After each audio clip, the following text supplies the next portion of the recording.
va commencer, si vous voulez bien, par faire l'appel. Monsieur Jean-Pierre. Présent. Monsieur Benoît. Présent. Madame Jeannette Vidal. Donnez le pouvoir à Monsieur Dehors. Monsieur Sully-Fontan. Va arriver. Madame Butor-Carole. Présent. Monsieur Fontenot Jean-Paul. Présent. Madame Giuliani. Présent. Monsieur Ménard-Jacques. Présent. Madame Picard-Maga. Présent. Monsieur Malé-Philippe. À donner le pouvoir à Monsieur Dijon. Madame Paré-Denis. À donner le pouvoir à Monsieur Successant. Madame Schwarz-Vanès.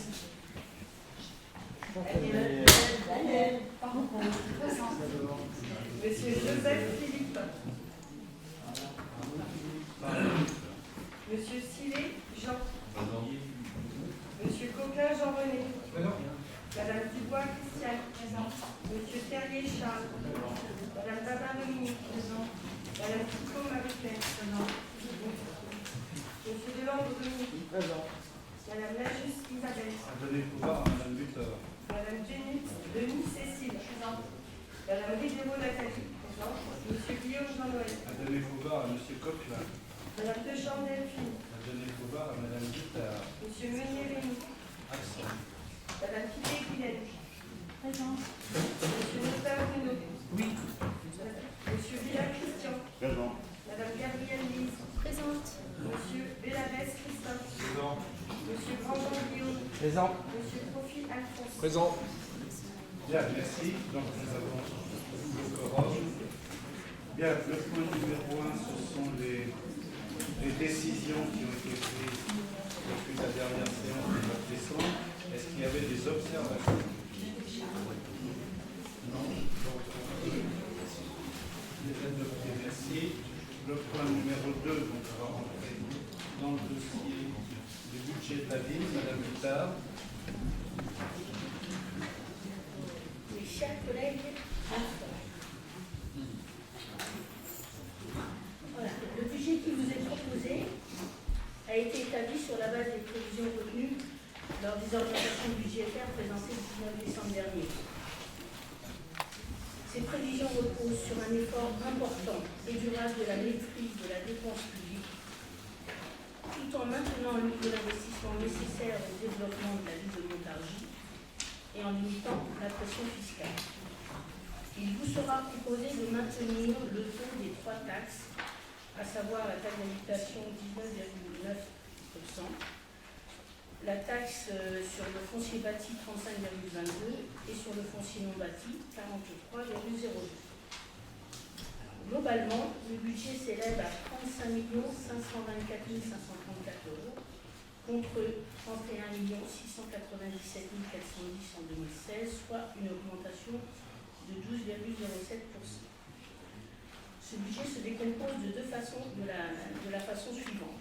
La section de fonctionnement pour 24 721 400 euros contre 23 944 700 en 2016, plus 3,24%. Et la section d'investissement, 10 803 134 euros contre 7 752 710, plus 39,35%. La section d'investissement, donc les dépenses directes d'équipement s'élèvent à 5 404 938, dont 1 353 124 de restes à réaliser. Les restes à réaliser concernent les travaux dans les écoles pour 164 000 euros, les travaux de reconstruction de l'école de voile pour 171 300 euros, les travaux des équipements sportifs pour 164 200 et des travaux de voirie pour 218 000. Les opérations nouvelles qui vous sont proposées sont les suivantes. Des travaux concernant le restaurant scolaire de l'école Giraudet, 373 000 euros. Le contrat local de transition énergétique, 959 200 euros. Les travaux de réfection de la salle de boxe, 64 000. Les travaux du vestiaire pour le terrain synthétique de football, 250 000 euros. Travaux de réfection des salles de tennis de table à l'école Pasteur, 173 800 euros. Travaux de reconstruction de l'école de voile, 496 000. Les travaux d'aménagement du carrefour des Bénédictines, 457 000. Les travaux de grosse réparation de la voirie, 396 000. Les travaux d'aménagement boulevard des Belles Manières, 80 000 euros. Et des études d'aménagement de la Girodet, 30 000 euros. Quant aux dépenses financières, celles-ci sont constituées du remboursement des amortissements des emprunts estimés à 2 540 000 euros, soit une diminution de 3,78%, et du remboursement du plan de relance de FCTVA de 181 500 euros comme l'année dernière. Les recettes d'investissement. Les principales sources de financement sont les suivantes. L'excédent de fonctionnement 2016, 2 603 131 euros. La dotation aux amortissements, 460 000 euros. Des subventions pour 1 547 810 euros. Le fonds de compensation de la TVA, 420 000 euros. La taxe d'aménagement, 10 000. Des amendes de police pour 335 000 euros. Des recettes des restes à réaliser pour 1 366 690, le prélèvement sur la section de fonctionnement 3 60 500 et l'emprunt à hauteur de 1 million. La deuxième partie du budget concerne la section de fonctionnement. Il a été estimé tant en recettes qu'en dépenses à 24 721 400 euros. Les charges de personnel avec 11 783 810 contre 11 821 039 l'année précédente sont en légère diminution de 0,32%. Les sommes consacrées aux différents services sont les suivantes. Pour les services généraux, 3 990 188 contre 3 846 937, une hausse de 3,71%. Essentiellement dû à l'augmentation des frais personnels liés à l'augmentation des cotisations d'assurance et l'augmentation des cotisations suite à la réforme statutaire. Pour le chapitre sécurité et salubrité publique, les crédits prévisionnels passent de 1 058 825 à 1 051 700, moins 0,67%. L'enseignement en légère baisse, les crédits atteignent 2 997 066 et cette baisse provient essentiellement des charges de personnel liées en partie au départ en retraite de personnes. Pour la culture, 1 780 500 euros contre 1 766 336, une légère hausse de 0,80%. L'augmentation est liée à l'augmentation des crédits alloués au conservatoire de musique et de danse. Sport et jeunesse, en légère baisse, 3 53 900 euros. En 2016, il était budgété une indemnité à verser suite au contentieux que l'on avait avec la piscine du lac et sur la piscine du lac et le complexe sportif du Comte-Clos, indemnité que l'on ne retrouve plus puisqu'elle a été éteinte l'année dernière. Action sociale, le budget augmente de 1,53%, 898 615 euros. Cette hausse provient de l'augmentation des frais personnels du service citoyenneté et vivre ensemble. Pour la famille, les dépenses prévisionnelles diminuent de 0,52%. Nous consacrons 2 179 141 euros. L'aménagement des services urbains. Globalement, les crédits connaissent une augmentation. 4 255 230 euros contre 4 231 450 en 2016, soit 0,56% en plus. Ce chapitre comprend notamment l'éclairage public pour 362 800 euros, le stationnement payant pour 406 400 qui correspond aux droits encaissés et reversés aux concessionnaires, déduction faite des 3 agents affectés à ce service. Le service urbanisme, 102 070 euros. Le service développement durable Agenda 21, 157 310 euros. La voirie proprement dite, 1 491 380 euros. Et les espaces verts, 1 695 270. Le chapitre action économique avec 340 510 euros contre 342 725 en 2016. Les dépenses augmentent de 1,98%.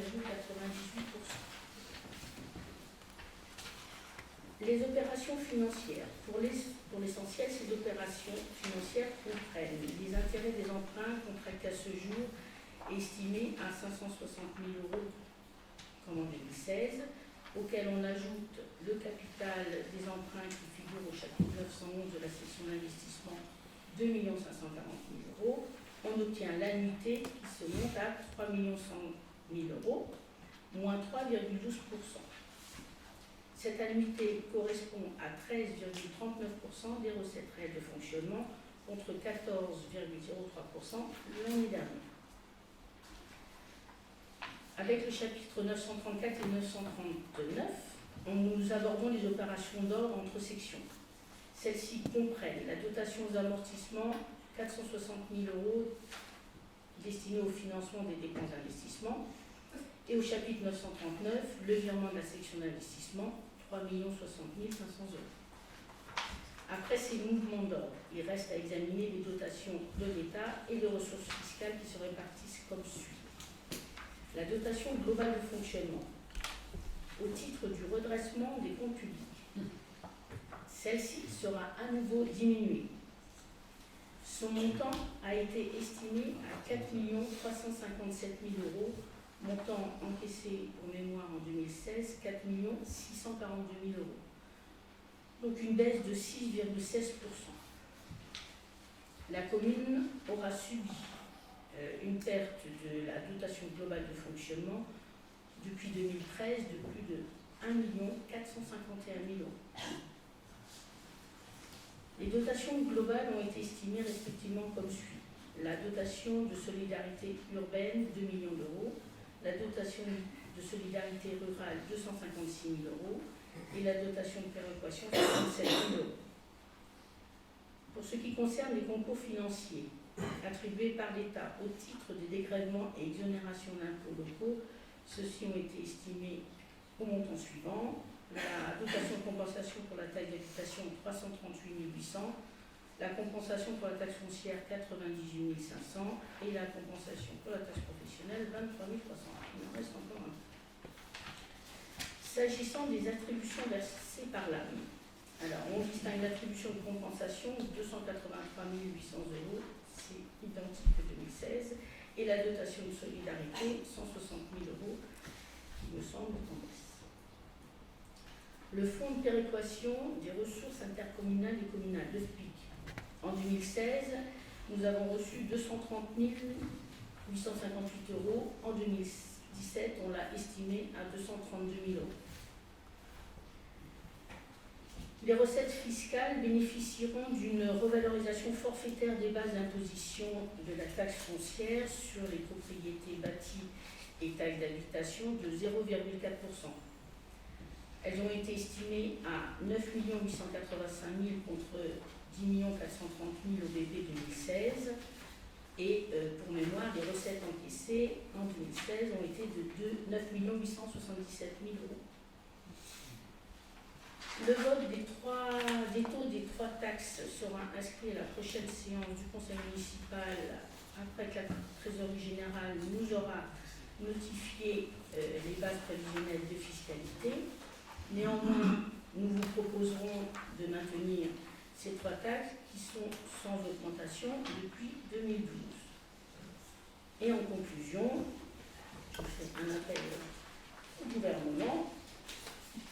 Monsieur Laurent Fabius, dans son discours de l'Assemblée nationale de 1998, nous expliquait qu'il fallait abandonner l'idée qu'en matière de dépenses publiques, plus était synonyme de mieux. Mais plus de dotations serait mieux pour nos finances publiques. Merci. Bien. Merci. Voilà résumé le BP 2017.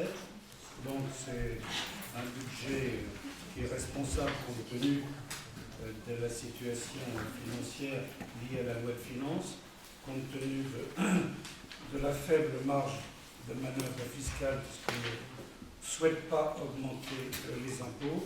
Et malgré cela, on a une dynamique d'investissement qui est poursuivie. une maîtrise de fonctionnement important et enfin, on le verra, des subventions qui restent à l'état antérieur. Donc le seul point que l'on peut souhaiter, c'est que la DGF ne soit pas modifiée l'année prochaine, puisqu'il y aurait un pacte fiscal et financier qui serait voté, donc qui serait accepté pour réduire, pour supprimer la réduction des finances de l'État. Donc on aurait une nouvelle intéressante au niveau de la DGF et du FPIC. Voilà. Bien. Sinon, Monsieur Notin. Comme quiconque vous entendre demander l'arrêt de la baisse de la dépense publique, alors votre candidat à la présidentielle propose d'accélérer et de multiplier par 3 la baisse de la dépense publique. Alors là, vous êtes schizophrène ou alors vous avez mal lu le programme. Enfin, le budget que vous nous présentez ce soir est marqué par la stagnation et la régression.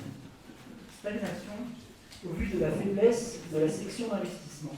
Contrairement à votre présentation flatteuse d'une progression de près de 40% sur 2016 à 10,8 millions d'euros, l'investissement utile, c'est-à-dire celui qui concerne les dépenses d'équipement nouvelles, atteint tout juste le quart de cette somme, soit à peine 2,8 millions d'euros. Les travaux de reconstruction de l'école de voile ne pouvant être considérés comme une opération nouvelle. Ainsi, les années de disette continuent et de nombreux travaux d'aménagement indispensables à l'amélioration de la vie quotidienne dans les quartiers de notre ville sont encore renvoyés au calendrier. Alors que la majorité des foyers montardois à revenus modestes et moyens demandent toujours que les quartiers des cités, la chaussée et Chotan soient traités comme le centre-ville, votre budget consacre à peine 400 000 € aux travaux de grosse réparation d'une voirie de plus en plus dégradée. Régression lorsque l'on examine la section de fonctionnement. Nous subissons toujours les conséquences des dépenses somptuaires inconsidérées qui ont mis nos finances à genoux, alors que vous étiez à la poursuite de votre rêve de faire de Montargis un petit Fontainebleau. Cette politique du yo-yo démontre l'absence de maîtrise budgétaire du maire, d'autant plus qu'afficher un budget des projets, c'est une chose. Le suivre et le réaliser, c'en est une autre. En 2015, l'écart entre prévisionnel et réalisé était d'un peu moins de 10%, et il est monté à plus de 14% l'an passé. Et dans cet écart, on retrouve les politiques municipales qui en ont fait les frais. Les secteurs enseignement et formation, jeunesse et sport, famille, social et santé, aménagement des espaces urbains, etc. Une page. Les Montardois, notamment les plus fragiles, subissent dans leur vie quotidienne les conséquences de cette cure d'austérité. Vous leur imposez, bon gré mal gré, le remboursement de votre dette. On voit ainsi que le fardeau de l'endettement continue de peser lourdement sur les finances communales. Encore 3 100 000 € à rembourser cette année en capital et intérêts. Le budget de notre ville est toujours sous forte contrainte. Et les choses ne vont pas en s'arrangeant avec vos choix pour 2017. La baisse des moyens alloués affecte une nouvelle fois les crédits nécessaires au fonctionnement des services municipaux qui touchent à la vie quotidienne des habitants.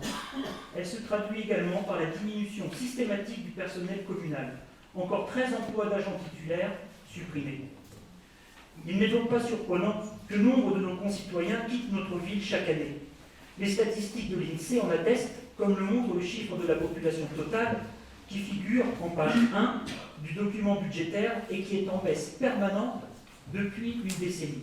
Moins 71 habitants en 2009 par rapport à 2008, moins 204 en 2010, moins 400 en 2011, moins 443 en 2012, moins 112 en 2013, moins 125 en 2014, moins 154 en 2015 et moins 283 en 2016.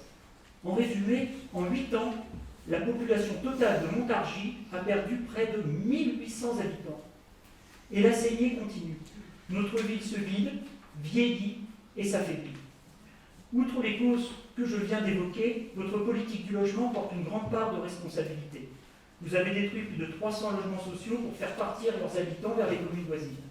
Vous avez fait construire des résidences de luxe qui ne trouvent pas preneur. Pour des raisons électoralistes, par crainte du vote des habitants, vous avez attaqué la diversité sociale de notre ville et nous en subissons les conséquences. Si l'on veut vraiment stopper l'hémorragie, il faut rapidement engager une autre politique municipale et budgétaire, notamment une politique volontariste de construction de logements diversifiés, accessibles à tous, en utilisant les réserves foncières disponibles sur la ville, dont la caserne du Gard, et mettre en œuvre avec les bailleurs et les propriétaires un vaste programme de rénovation durable des logements qui fera baisser les charges. Il faut aussi se battre pour la création d'un IUT qui permettrait aux jeunes qui le souhaitent d'étudier sur place en obtenant de l'État la reconnaissance du Montarbois comme territoire post-bac.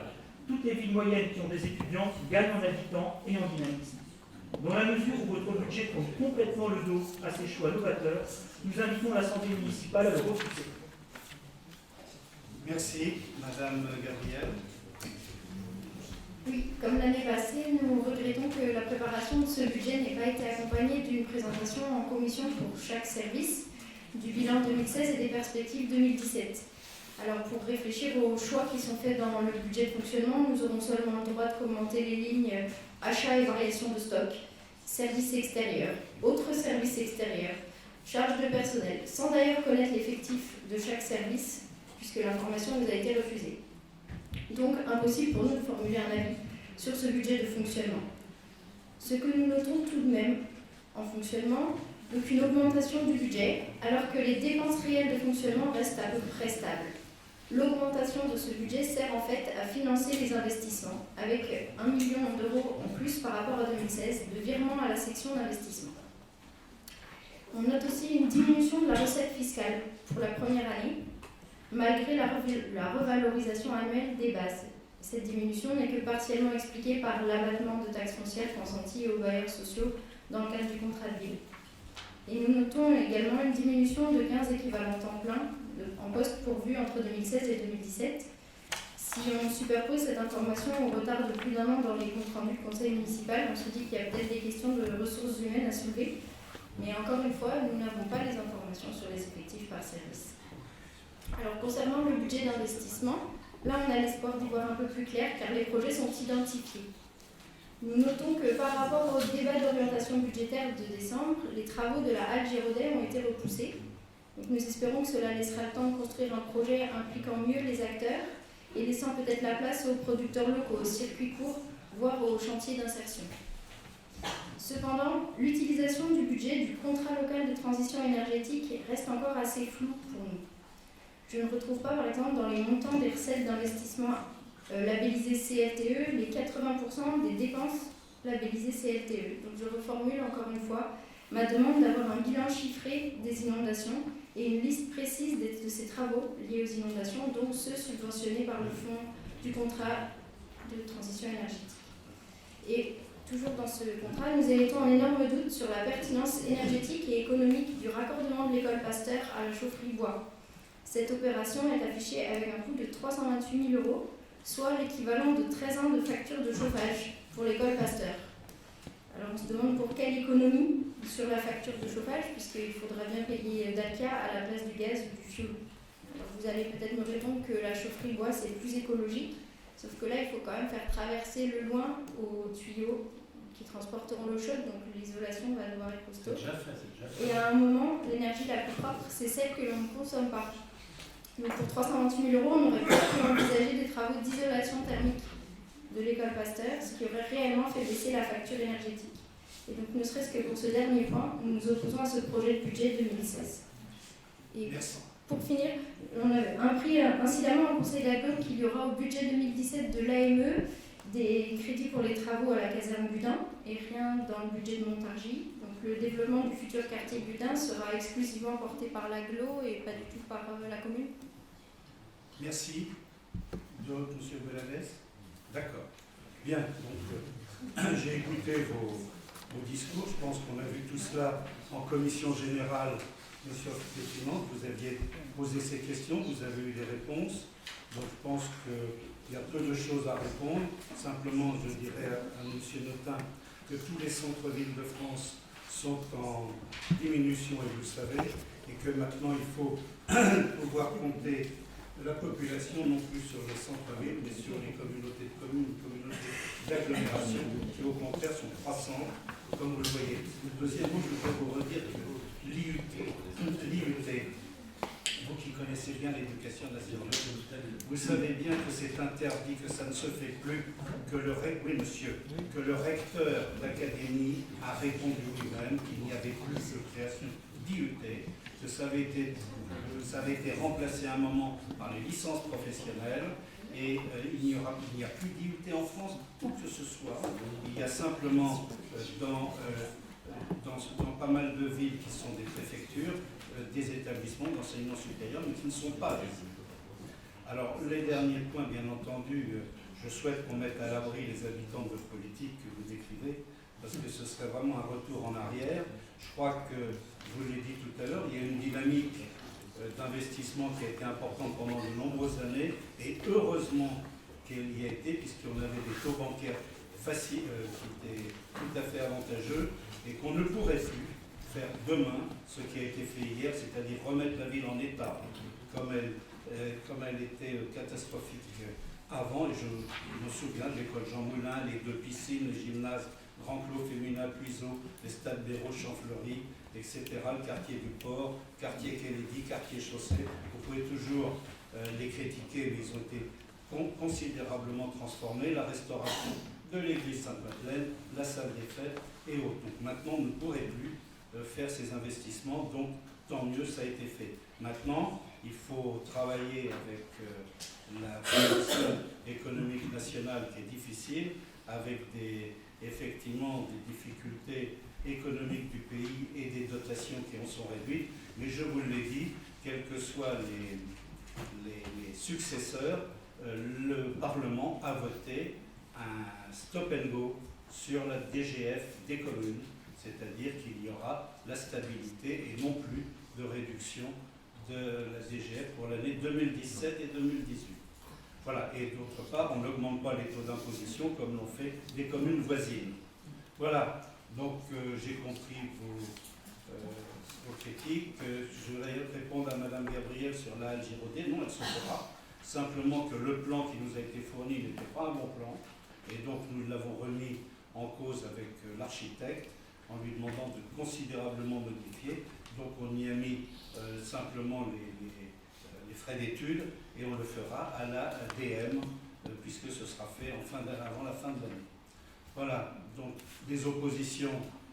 Je voulais juste vous dire quand même, oui, j'ai entendu. Je pense que vous montrerez la loi qui interdit la création d'un UT, et de toute façon, je compte sur vous pour il y a d'autres types de formations post-bac. Donc, je compte sur vous pour mener le nous en avons fait. Et quand vous dites qu'il faut préserver les habitants de notre ville, de notre politique, vous les avez surtout expulsés de votre ville. Remarquez, du coup, vous les avez préservés de la vôtre. Mais regardez les chiffres de la baisse de la population. Et je pense que dire que c'est l'identité qui grimpe, c'est quand même un sacré défaitisme pour notre ville. Monsieur Notin, l'agglomération est croissante. À une population croissante, ouais, c'est essentiel. Vous êtes maire de Montargis, ici oui, on a conseil municipal. Orléans est pareil, Pithiviers est pareil, non, on est la ville du Loiret et de très loin qui a la plus forte baisse, le double des autres villes. Mais la ville du Loiret, de plus de 10 000 habitants, qui est en dernière position. La ville du devant va avoir une baisse de 4%, là où nous avons une baisse de 7%. Les chiffres sont cruels. Hein, des oppositions, voilà, 7, des abstentions, 0. Donc le budget est voté. Merci. Le point numéro 2, Madame, c'est la reprise. Voilà.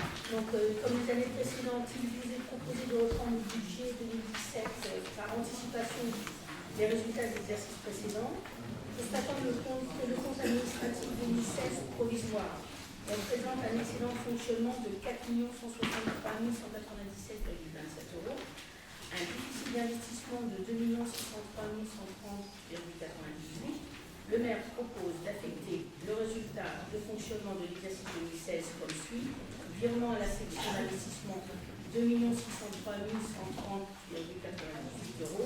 Affectation à l'excédent reporté 1 560 066,29 €. Voilà, des oppositions, des abstentions, c'est adopté. Merci. Le point numéro 4. Le point numéro 4 concerne tout ce qui est emprunt sur l'avenir et le passé. Un emprunt a été souscrit.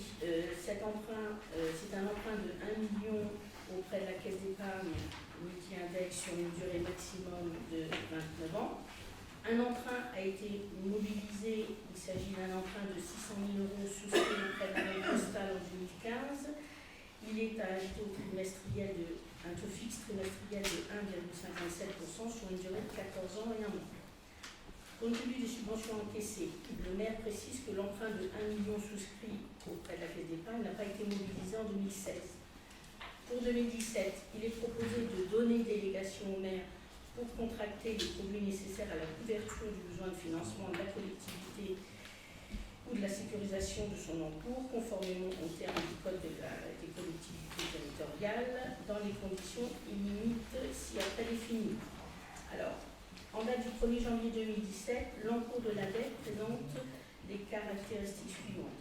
L'encours total actuel, 24 603 652 €. 100% de la dette est classée 1A, c'est-à-dire aucun emprunt toxique. L'encours de la dette envisagée au 31 décembre 2017, 24 200 000 € si tous les emprunts prévus au budget sont réalisés en 2017. Compte tenu des incertitudes et des fluctuations qui sont susceptibles de subir le marché, la commune souhaite recourir à des produits de financement dont l'évolution des taux doit être limitée. Ces produits de financement pourront être des emprunts classiques, fixes ou variables, sans structuration, et ou des barrières sur Euribor.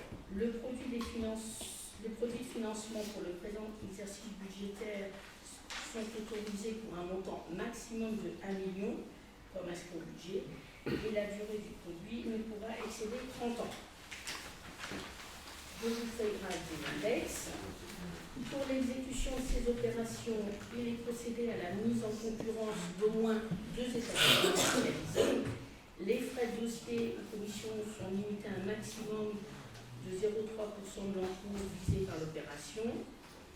Le maire est autorisé à lancer les consultations, retenir les meilleures offres, passer les offres pour effectuer les opérations, signer les contrats répondant aux conditions précitées, définir le type d'amortissement, procéder à des tirages d'échelonnement dans les temps, et notamment pour les réaménagements des dettes et facultés.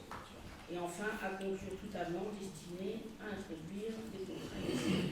En 2016, donc, afin de protéger la commune contre l'éventuelle hausse de taux, le maire a demandé le passage à taux fixe, sans indemnité, de 2 emprunts initialement à taux variable. Il s'agissait d'un emprunt à la Caisse d'épargne dont le capital restant dû était de 838 146 €, durée résiduelle 14 ans.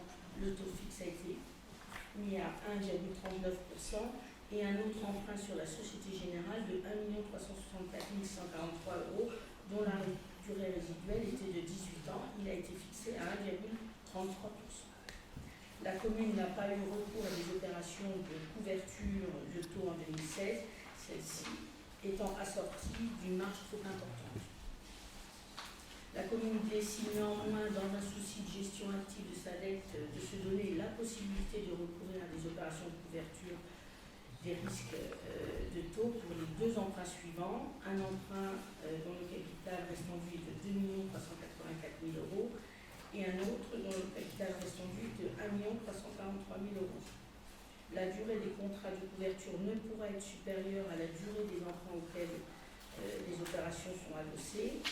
Pour l'exécution de toute manière de ces opérations, il est procédé à la mise en concurrence d'au moins 2 établissements spécialisés et de toute manière, le conseil municipal sera informé des emprunts contractés dans le cadre de l'adjudication et suivant le code des collectivités territoriales. Merci. Monsieur Notin. Oui, nous avons voté contre l'an dernier et nous voterons contre cette année. Avec cette délibération sur la réalisation des emprunts, il s'agit d'un sujet extrêmement important, à savoir le besoin de financement de la ville et la sécurisation de l'encours de la dette, surtout au niveau de nos dettes, qui est presque double de celle des villes de même importance. Et en cette période d'augmentation des taux d'intérêt, la question est encore plus sensible. La délibération parle explicitement, je cite, des incertitudes et des fluctuations qui est susceptible de subir le marché. Autre exemple, il est indiqué, et là aussi je cite, que la commune n'a pas eu recours à des opérations de couverture de taux en 2016, celle-ci étant assortie d'une marge trop importante, donc trop chère pour la commune, avant de dire quelques lignes plus loin que la commune décide néanmoins, dans un souci d'une gestion active de sa dette, de se donner la possibilité de recourir à des opérations de couverture des risques de taux pour 2 emprunts. Donc les opérations de couverture des risques sont trop chères à un moment, et quelques lignes après, on va quand même y recourir. Donc tout ça, ça justifie notre position, car nous estimons que la réalisation des emprunts est un enjeu décisif pour notre ville, et sur un tel sujet, il nous semble inconcevable et antidémocratique de déléguer au maire le droit de tout décider seul, en limitant le conseil municipal au rôle de simple spectateur, seulement informé d'ici un an. En somme, vous voulez que sur ce sujet crucial, le conseil municipal se dessaisisse de ses pouvoirs et de ses compétences au profit d'un maire qui concentrerait alors tous les pouvoirs. Lancer les consultations, retenir les meilleures offres, passer les ordres, signer les contrats, définir le type d'amortissement, décider de passer du taux variable au taux fixe ou du taux fixe au taux variable, recourir à des opérations de couverture de taux, sans qu'on sache si elles sont trop chères ou pas assez chères pour la ville. Ça, c'est selon, parce qu'il y a deux versions dans la délibération. Conclure tout avenant. Alors certes, la loi nous permet de cantonner le conseil municipal à un rôle de spectateur passif, mais il ne tiendrait qu'à vous de lui faire jouer son véritable rôle. Selon nous, au contraire, les conseillers municipaux devraient être informés, pouvoir débattre et décider à chaque étape sur ce sujet. Le conseil municipal devrait être acteur, pouvoir comparer les différentes propositions financières, les évaluer, pouvoir débattre des conséquences de chaque option et choisir en toute transparence. Les conseillers municipaux ne sont pas là pour décider d'appliquer leur pouvoir. Merci. Monsieur Lotin, c'est la loi. Ridicule. C'est la loi qui autorise le maire justement à réaliser les emprunts et à choisir les meilleures banques. Et quand vous voyez que nous n'avons jamais eu, contrairement à d'autres villes, aussi je ne les citerai pas, qui ont eu de nombreux emprunts toxiques, nous avons eu des taux très avantageux. Aucune banque nous a tourné le dos. Et quand vous avez des emprunts qui sont autour de 1,30 ou moins, ce sont des bons emprunts. Les services de la ville ont travaillé dans ce sens-là. Monsieur, Vous venez de dire la loi autorise. Monsieur, oui, la loi. Elle n'interdit pas. Elle ne nous empêche pas de faire ça. Non, elle autorise. Elle autorise à ne pas faire, à faire ça. Tout à fait. Elle ne nous oblige pas. J'obéis à la loi. Monsieur Profit. Moi, je m'interroge un peu sur cette délibération. Il y a plusieurs questions qui me viennent. La première, c'est sur l'encours de la dette qui va passer de 24 600 000 à 24 200 000, ce qui fait que du coup, elle va baisser de 400 000 euros. Alors que dans le budget précédent, on a vu qu'on a remboursé 2,5 millions d'euros. On va emprunter 1 million, donc je ne comprends pas la différence de 1 million d'euros qui reste. Réalisé, M. Profit, lisez un peu votre délibération. C'est le 31 décembre 2017. Entre-temps, on va rembourser des emprunts. Il y aura moins. Il y avait un réalisé d'emprunt de 2 millions. Vous verrez, On va rembourser plus, vous parce qu'on verrez le compte On va administratif. rembourser 2,5 millions. On vient de nouveau compter 2 millions là. Et du coup, on emprunte 1 million. Mais 1 million pour financer les Il investissements. reste 1 million l'année dernière. On a un fonds de roulement. Eh oui. Il y a des choses qui Regardez sont les pas très claires. délibérations, c'est écrit dessus. Non, non, c'est pas très clair. Mais on vient de le lire il y a 2 minutes. Mais écoutez, c'est pas très clair. Il y a pas de- D'ailleurs, il y a deux choses qui ne sont pas très claires. Il y a des choses qui ne sont pas très claires. C'est qu'on parle d'un emprunt sur 29 ans. Et dans le même temps, on dit la chose suivante. On dit que l'exécution de ces opérations, la durée des contrats de couverture ne pourra être supérieure à la durée des emprunts auxquels les opérations sont adossées.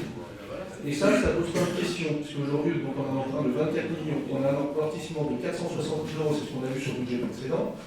On a un budget voirie de 1,5 million sur le budget de fonctionnement qui peut être impacté, donc ça fait 1,6 million pour 2,5 millions. Moi, il y a une chose que je ne comprends pas sur ce sujet-là, j'ai l'impression que la durée des amortissements ne correspond pas à la durée des contrats, et j'aimerais avoir en commission, si possible, la confirmation que tous les emprunts qui ont été souscrits aujourd'hui par la ville correspondent aux contrats, aux opérations qui ont été censées financer et que l'encours qui reste sont encore valorisables au montant de la dette. Monsieur Profit, tout cela se fait avec les services financiers de la ville et avec le trésor public, c'est-à-dire le receveur du trésor public. Et c'est le trésor public qui donne effectivement les indications dans le domaine des emprunts et dans le domaine... En tant qu'élu, je demande une commission pour vérifier tout ça. Ben, vous aurez la commission comme vous voulez, vous passez votre temps dans les commissions et je ne sais pas ce que vous y faites. Monsieur le Profit, Profit, problème. dans la délibération numéro 4, regardez, délibération numéro 4, j'ai signé là, j'ai souligné, en cours de dette entre les Jeux 31 décembre 2017, 24 millions 200, si tous les emprunts prévus au budget sont réalisés en 2017, emprunt 2016 reporté 1 million, et nouveaux emprunts 2017, 1 million, ça fait 2 millions. Bon, voilà, vous avez oublié qu'il y avait 1 million de report de 2016. Lisez votre délibération. Je vous rappelle, monsieur Profit, que l'extinction de la dette, elle est évaluée autour de 8 ans, ce qui est dans les normes de toutes les villes et qui est hors des seuils d'alerte. Bien, donc des oppositions, des abstentions, opposition 7, abstention non, c'est adopté. Le point numéro 5, Madame Guittard. Oh, je vais le faire, oui. C'est l'attribution des subventions. Donc, le point essentiel, c'est que nous maintenons des subventions aux associations locales à une hauteur importante, puisque nous l'avons évalué autour d'1 217 000, c'est-à-dire sensiblement identique à l'année 2016. Donc il y a un effort réel qui est fait en direction des associations, quelles qu'elles soient. Voilà, vous les avez étudiées en commission générale, donc s'il y a des questions, vous les posez, on essaiera d'y répondre. Monsieur Le Grandjean. Oui, le budget que vous présentez est un budget terne, un budget étriqué, un budget qui n'a pas de mission pour notre ville. Vous avez décidé une nouvelle fois du gel des subventions aux associations qui œuvrent pour la solidarité, la jeunesse, la diffusion culturelle et l'éducation populaire. Vous avez aussi décidé de maintenir à un niveau très faible le montant des aides accordées aux écoles. Tout cela, comme ça a été dit tout à l'heure, contribue à une perte de dynamisme et à une dégradation de notre cadre de vie et des services apportés à la population. Votre budget aux associations avait baissé de 10% en 2015, puis à nouveau de 3% en 2016. Il va encore diminuer de 1,5% cette année. Et les habitants doivent encore subir les effets de ces coups de rabot, et en particulier tous ceux dont le pouvoir d'achat et les conditions sociales de vie prennent l'accès à des activités de loisirs et d'émancipation. Vous aviez l'année dernière diminué de façon drastique le budget du festival musicaire. Cette année, ce sont les festivals de la bande dessinée et du livre qui passent à la trappe. Ce sont les mêmes coupes que vous appliquez à l'agglomération comme à la ville. Votre budget d'intervention sociale, ce que nous appelons nous des dépenses de solidarité, eh bien ce budget a été figé avec des aides symboliques accordées à beaucoup d'associations. Nous nous rappelons, après les inondations, de vos discours de louange à l'égard de ces bénévoles qui s'étaient portés au secours des sinistrés. Eh bien, ce sont les mêmes qui continuent aujourd'hui à subvenir aux difficultés de nos concitoyens les plus vulnérables. Et eux, ils ne peuvent compter aujourd'hui que sur vos paroles. Nous pensons en particulier aux bénévoles aujourd'hui de la Croix-Rouge qui servent toutes les nuits au pied du château des bols de soupe et des couvertures de sans-abri. Ces personnes à qui nous sommes, à qui vous êtes justement incapables de proposer un abri. Quant à vos subventions à l'enseignement, elles sont en baisse de 8%. Les instituteurs, les parents, les enfants devront continuer à se débrouiller comme ils le peuvent. Et les 14 écoles devront se partager un budget de 3 150 € pour les voyages de fin d'année, c'est-à-dire un budget moyen de 225 € par école.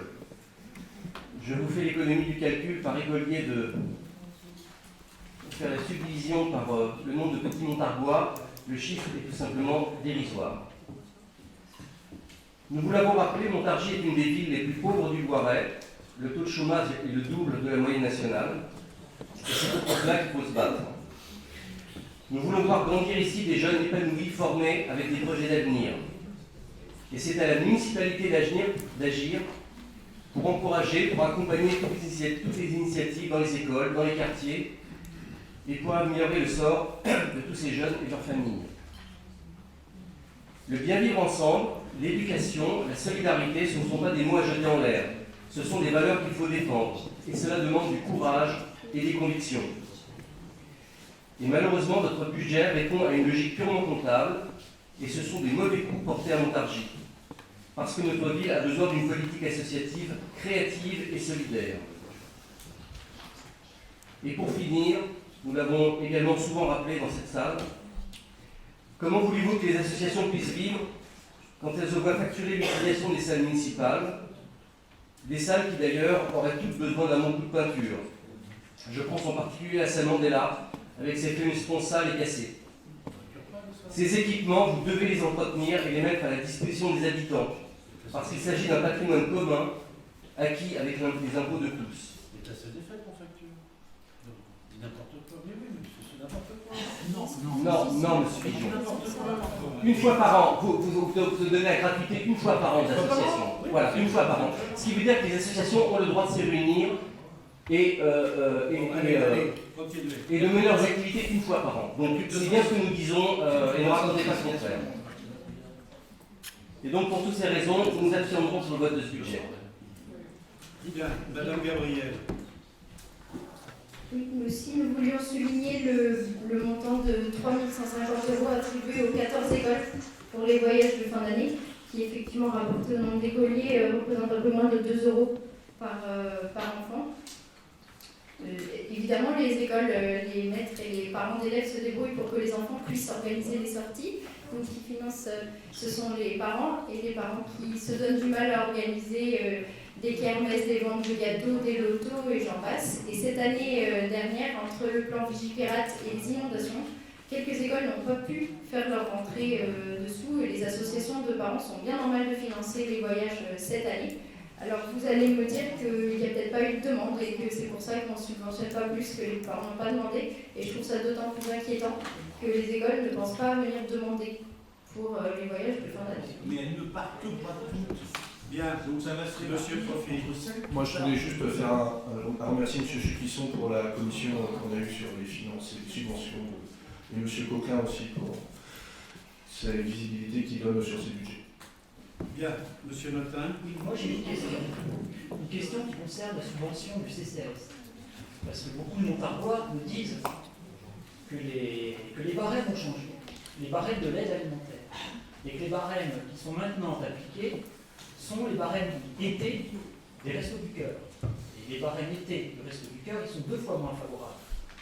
Et si c'est ces barèmes, et si vous me confirmez ce soir que c'est bien ceux-là qui sont appliqués, ça veut dire qu'on va voir divisé par 2, voire par 3, le nombre de bénéficiaires de l'aide alimentaire à Montargis. On avait, je crois, à peu près, l'aide alimentaire représentait 150 000 € par an sur les 560 000 € de subvention du CCAS. Donc, est-ce que le maintien de la subvention CCAS n'est pas un maintien plus ou moins fictif, en gros jusqu'aux élections municipales? Et puis après, on viendra nous dire que vu qu'il y a toute une partie qui n'est pas dépensée, parce qu'il y a de moins en moins de dépenses d'aide alimentaire, eh bien, on transférera une partie de ce budget vers d'autres associations, vers une autre façon de fonctionner. Parce que l'aide alimentaire, c'est pas simplement distribuer des bons, c'est aussi une accroche qui permet de voir tout de suite les gens quand il y a des difficultés et de mettre en place tout un mécanisme pour les entourer. Donc ça a vraiment une véritable vertu sociale d'anticiper les problèmes. Donc la réponse est plutôt comme très importante, parce que la subvention CCAS, j'aimerais savoir ce qu'on y met vraiment.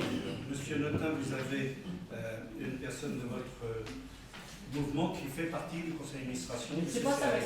Là, je vous ai posé une question. Non, je ne répondrai pas à votre question.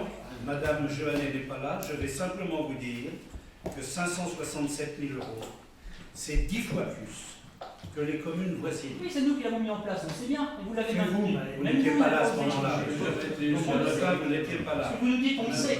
Tout ce qui est excessif est insignifiant. Et je peux vous dire qu'avoir un taux de subvention qui dépasse 1 200 000 € pour une petite commune dont la population, comme vous le dites, est moyenne, je pense que c'est quand même pas mal, ça fait 100 € par habitant. Et je vous rappelle que les 2 tiers de nombreux adhérents de ces associations ne sont même pas de Montargis. Et nous continuons de subventionner, car c'est important. On maintient notre subvention 2017 par rapport à 2016. Par contre, à M. Grandjean, je vais lui dire qu'il y a des mentions qui ne passent pas. La bande dessinée n'était pas subventionnée par la commune. J'ai parlé de l'agglo, je l'ai bien cité. C'était par l'agglo. Si l'agglomération a refusé cette année de soutenir la bande dessinée, c'est à l'agglomération qu'il revient la responsabilité, en particulier à la commission culturelle, donc et pas au maire de Montargis. Donc nous avons rencontré... Il y a des sujets où vous êtes...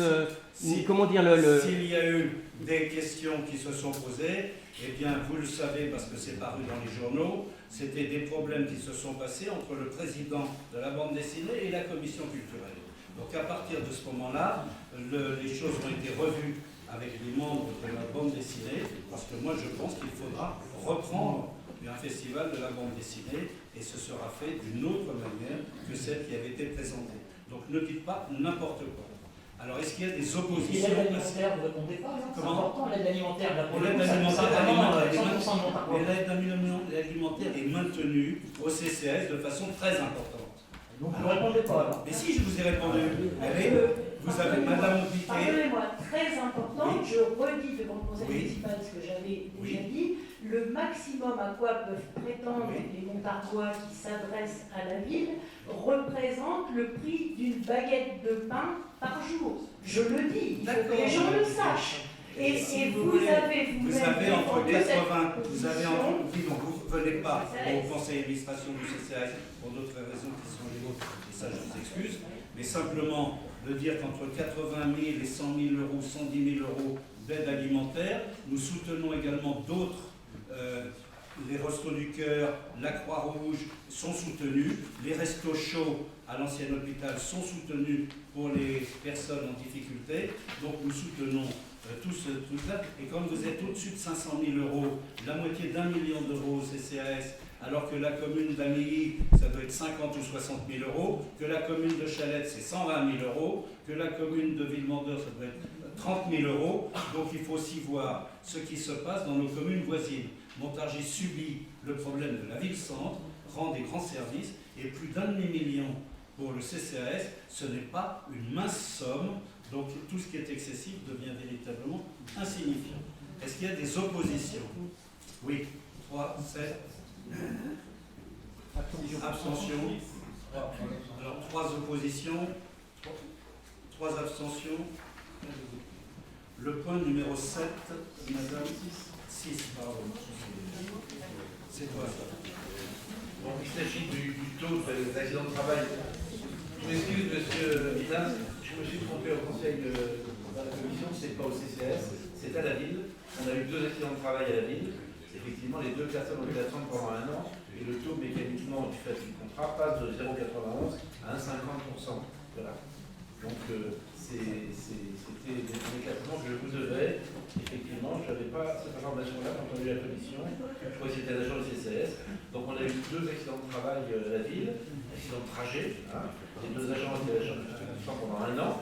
Donc, mécaniquement, comme dans le privé, le taux d'accident de travail, qui était excessivement bas au départ à 0,95, on passe à 1,50. Là, dans les entreprises, on le retrouve plutôt entre 2,30 et 2,80.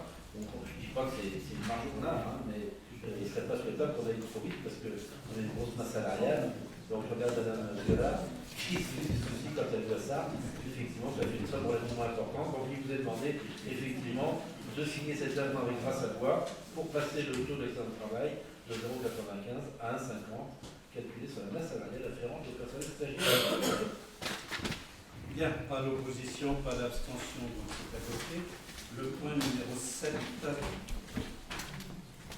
c'est... Ah oui. Oui, c'est la demande de subvention au titre de l'appel à projet d'intérêt communal auprès du département du Loiret. Dans le cadre du partenariat avec le conseil départemental, il y a un appel à projet. Donc, dans la programmation pluriannuelle, la ville de Montargis peut bénéficier de subventions de l'ordre de 113 259 € et nous proposons de les attribuer à l'aménagement ou à la réfection des rues Perrier et Cormelin qui ont besoin d'être rénovées. Pas d'opposition, monsieur Hulin. Bien sûr, nous n'avons aucune objection à la réfection de ces 2 rues qui ont été largement inondées lors de la dernière inondation transformée en rivière. Nous comprenons qu'il y a une certaine urgence à statuer sur cette décision pour obtenir la subvention. Cependant, où sont les éléments qui nous permettraient d'adopter ce projet? On n'a aucun plan, aucun cahier des charges, pas d'avis de la commission d'accessibilité, rien sur le stationnement, pas d'articulation avec le PPR. Donc, nous refusons de prendre part au vote. Bien. On demande d'adopter un projet, mais on n'a aucune trace. La réponse est que ça a été fait dans le cadre du marché d'entretien de la voirie. Hein. Donc il y a des services techniques qui ont estimé une enveloppe. Il est bien entendu maintenant nécessaire qu'on s'adresse à mettre un maître d'œuvre pour venir y assister, parce qu'il y a effectivement les travaux sur ce que à faire, et la GLO doit aussi intervenir. Ça sera la même méthode qu'on fera dans Orléans, sauf que là on aura un projet plus important qui va être monté cette année et qui sera discuté bien entendu avec les gens de la commission, on va y arriver. Et le sujet de la subvention, c'est que c'est en ce moment on signe le contrat avec le département. Donc vous pouvez voter contre, nous votons pour parce qu'on veut la subvention. Voilà. Madame Gabriel. Oui, en fait, on ne va pas voter contre, on va refuser de voter. Parce que Ah, ça va faire comme les travaux de la rue d'Ampère. D'accord. Ça risque de créer le même... Très bien. La belle rue d'Ampère. Dommage. Bien, donc des oppositions, des abstentions et 3 refus de vote. Merci. Le point numéro 8, M. Dijon. Alors, c'est la consommation des tarifs de taxes locales sur la publicité extérieure. Donc, je vous renvoie au tableau. Il n'y a pas d'augmentation des tarifs, c'est une loi, donc c'est obligatoire. Il faut qu'on vote ces taux. Et donc, on propose de les recouvrer, de les maintenir au même niveau que 2016, avec une recette envisageable de 48 000 € environ. Monsieur Bonjean. Juste une remarque, les panneaux lumineux LED sont les panneaux lumineux avec des LED provoquent vraiment une véritable agression visuelle. Ils sont très puissants. Donc, je veux savoir s'il y a eu des études d'impact sanitaire là-dessus, et voilà, en espérant que ce genre de publicité. J'en ai vu à Chalette, à l'entrée, oui, j'en ai vu à Saint-Gobain, j'en ai vu chez nous. C'est vrai que c'est lumineux, on attend que les travaux soient terminés. Alors, on a déjà fait baisser l'intensité pour celui qui était à la chaussée. Il y a sa mise en service, c'est pas suffisant peut-être, je le conçois aussi. Il faut attendre que l'aménagement soit terminé parce que les trottoirs vont éloigner le panneau de la route, mais l'effet lumineux sera probablement le même. Et on regardera ça avec la société qui fait ça. Ils ont vraiment ces mêmes remarques aussi pour Saint-Gobain, donc pour l'entraîneur de la ville. Je pense que c'est une petite problème qu'il faut qu'on ajuste. C'est vrai qu'ils cherchent à pousser un peu leur lumière pour qu'on les remarque. Ça, on ne peut pas les éviter, effectivement. Je passe pas sur le fort. Je reconnais que c'est assez lumineux. Bien, des oppositions, des abstentions. Donc c'est adopté. Le point numéro 9, ceux qui sont. C'est le handball masculin, le handball compétitif qui se pratique dans l'agglomération par une entente de 3 communes, Montargis, Panne et Villemondeur. Puisqu'il y a une commune qui est l'AMI, où il y a un club de handball masculin qui souhaite rester dans un cadre communal. Donc l'agglomération peut intervenir. C'est une convention intercommunale entre Montargis, Panne et Villemondeur. Et on maintient un niveau de subvention sur 3 saisons de 13 000 € par an, qui est le niveau convenu dans cette convention et qui est identique au niveau précédent. L'association a atteint 150 licenciés et a un objectif en National 3. Merci. Des oppositions, des abstentions, donc c'est adopté. Le point numéro 10, c'est une convention de collaboration avec l'agglomération pour l'utilisation des locaux et du matériel pour la salle des fêtes et pour le Tivoli médiathèque et donc l'affectation des ressources humaines, puisque vous le savez, entre l'agglo et la ville, il y a un partenariat pour la réalisation des événements culturels, quels qu'ils soient, un loisir, spectacle, exposition, qui permet donc d'utiliser la salle des fêtes, le Tivoli. Nous avons le personnel qui est partagé avec l'agglomération. Nous avons donc des règles d'utilisation des matériels, des affectations, donc on propose simplement de signer cette convention de partenariat, puisqu'elle est nécessaire sur le plan du partage de responsabilités, sur la mutualisation des moyens techniques. Il n'y a pas d'opposition, pas d'abstention, donc c'est adopté. Le point, je suis au point numéro 11. Voilà. C'est une délibération pour autoriser le recrutement d'agents contractuels sur des emplois non permanents pour faire face aux besoins qui sont liés à l'accroissement temporaire d'activité, en particulier saisonniers ou d'agents contractuels de remplacement. Donc ça se fait au niveau des piscines en particulier. Donc ce sont des surveillants de baignade évidemment qui ont le BAFA qui sont éducateurs, au centre de loisirs, accueil périscolaire et bien entendu dans d'autres services. Donc les besoins saisonniers nous permettent de recruter des agents contractuels. Voilà. Est-ce qu'il y a des... Monsieur Notin? Oui. Tout d'abord, au vu de cette délibération, une première inquiétude. Ces recrutements d'agents contractuels non permanents restent l'exception, ne soit pas le prétexte pour dynamiter l'emploi stable à temps plein. Les notions d'accroissement temporaire d'activité pour une mairie semblent bien évitables pour peu que la volonté politique de développer l'emploi stable ne fasse pas défaut. D'autres collectivités ont cette volonté d'organiser le travail de telle sorte que des agents titulaires à temps plein, en fonction de l'organisation de travail dans les services, exercent au maximum ces fonctions. Les élus communistes restent profondément attachés à un des socles fondamentaux du statut général de la fonction publique, qui dispose qu'un emploi permanent correspond à un poste de fonctionnaire. Et nous savons bien que les emplois saisonniers sont moins justifiés à eux seuls de la précarité qui se développe dans notre mairie. Précarité et emploi contractuel qui se développent quand 13 postes d'agents titulaires sont supprimés en mairie en 2017. La défense de l'emploi permanent et stable n'est en rien une quelconque défense d'un précaré et encore moins d'un supposé privilège. Les droits et les devoirs du fonctionnaire, traduits par la loi et les décrets, sont avant tout une garantie pour les citoyens d'une fonction publique où les agents peuvent exercer leur mission de manière neutre et impartiale. En outre, le socle du concours comme voie prépondérante de recrutement est là pour assurer l'égal accès de tous aux emplois de la fonction publique.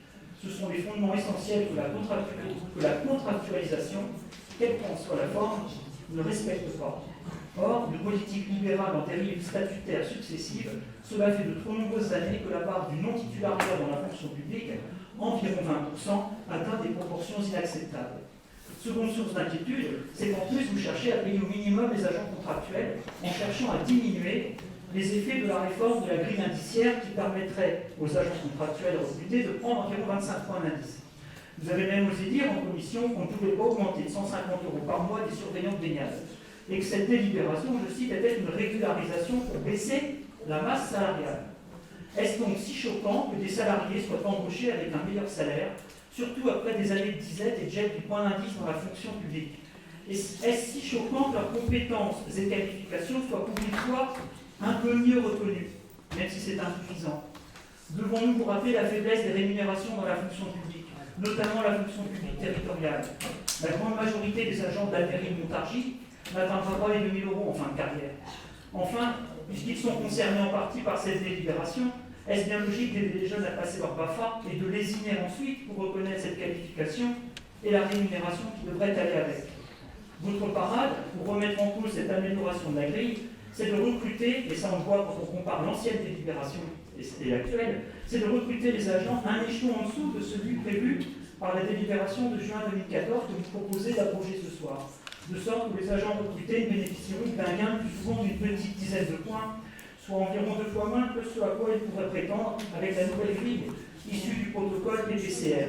Rappelons que 10 points de plus représentent pour un agent de la fonction publique un gain mirobolant de 47 € net par mois. En somme, avec vous, les salariés sont toujours trop payés. Leur salaire n'est qu'un coût à réduire et leur qualification jamais reconnue à sa juste valeur. Alors, vous allez certainement nous expliquer qu'il faut baisser la dépense publique, cause de tous les maux dont souffre notre pays selon les ultralibéraux comme vous. Pourtant, même certains élus de droite reconnaissent la nécessité d'augmenter les salaires des contractuels. C'est notamment le cas de François F., qui n'a pas hésité à embaucher et payer grassement 3 membres de sa famille pour des emplois contractuels présumés fictifs. La bataille des ADSEM et les premières avancées obtenues ce jour au niveau national, notamment en termes de déroulement de carrière, démontrent une fois de plus la faiblesse des salaires et la précarité dans la fonction publique, et notamment dans la fonction publique territoriale. C'est la meilleure des réponses qui pouvait vous être apportée. Vous ne serez donc pas étonné que nous votions contre cette délibération. Merci. Donc vous êtes parti en un envol extraordinaire. C'est plutôt les salaires qu'on devrait voir s'envoler. Pour rappeler simplement, monsieur Notin, que l'été, il y a des personnels de la ville qui sont en congé. Et qu'il faut absolument pouvoir trouver des personnes qui s'occupent de nos piscines, qui s'occupent des centres de loisirs. C'est pour cela que nous favorisons l'emploi de ce qu'on appelle les agents contractuels saisonniers. Voilà. Donc ils sont titulaires de BAFA où on leur fait passer, puisque je crois qu'on a essayé, on a fait passer des diplômes BAFA, on les a financés pour des jeunes qui le proposaient. Ensuite, quand vous parlez de rémunération, on rappelle c'est la base du premier échelon du grade de recrutement, donc après la fonction d'expérience, la qualification, dans la limite de l'indice terminal du grade de recrutement. Donc il n'y a pas de sous-tarif, on est dans les règles que nous impose la loi. Si, parce que vous commencez à la base, vous êtes le minimum, et donc il y a un échelon sur l'enseignement. Madame Gabrielle. Oui, nous concevons qu'il y ait des besoins exceptionnels et temporaires l'été, et que la suite que vous ayez choisi de promouvoir à 100% à l'avancement. Mais cela fait 1 an que nous demandons à connaître les effectifs effectifs des services. Et donc, tant qu'on n'aura pas cette information, nous refuserons de prendre part au vote de tout ce qui concerne les ressources humaines. Madame Gabrielle, dans le livre, vous avez tous les effectifs de tous les services. Alors, non, il y a la liste des catégories, des personnels par catégorie, et on a la masse salariale de chaque service. C'est marqué dans le livre. C'est à vous d'aller le chercher. C'est tout. C'est à vous d'étudier. Nous, nous l'avons dans le livre obligatoire que nous demande le compte administratif, Madame Gabrielle. Est-ce qu'il y a des oppositions? Des 3 oppositions, des abstentions? 3 abstentions. Non, refus de vote. Vous refusez le vote. Bah oui. Eh bien, refusez le vote. Les autres, vous remercie. Le point numéro 12, c'est la détermination des taux de promotion pour le personnel en matière d'avancement de grade. Donc, ça a été vu par le comité technique, le 14 décembre. Donc, il est proposé de fixer un taux de promotion d'avancement de grade à 100% pour l'ensemble des grades catégorie A, B et C qui sont accessibles par la voie de l'avancement. Le taux ainsi fixé vaut pour l'année et pour les années suivantes, bien entendu, à moins que cela soit modifié après un nouvel avis du comité technique. Donc voilà, est-ce qu'il y a des oppositions, des abstentions?